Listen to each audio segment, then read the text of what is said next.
A gente tava, mano. Eu terminei. Como sempre eu ganhando. Gente, Tá ruim. tá muito embuchada.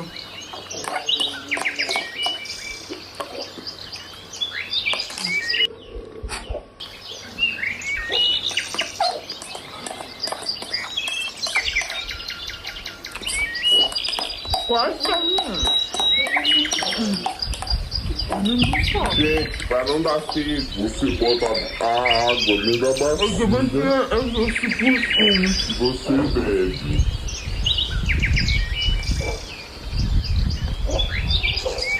Fica tipo uma lavagem, é muito bom. Depois de 1 minuto que eu terminei, ela terminou. É muito difícil chegar aos meus pés.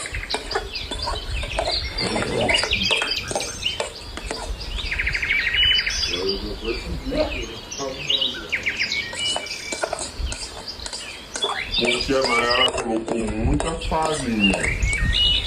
E eu coloquei menos, que é melhor pra... Eu coloquei menos, que é melhor pra descer.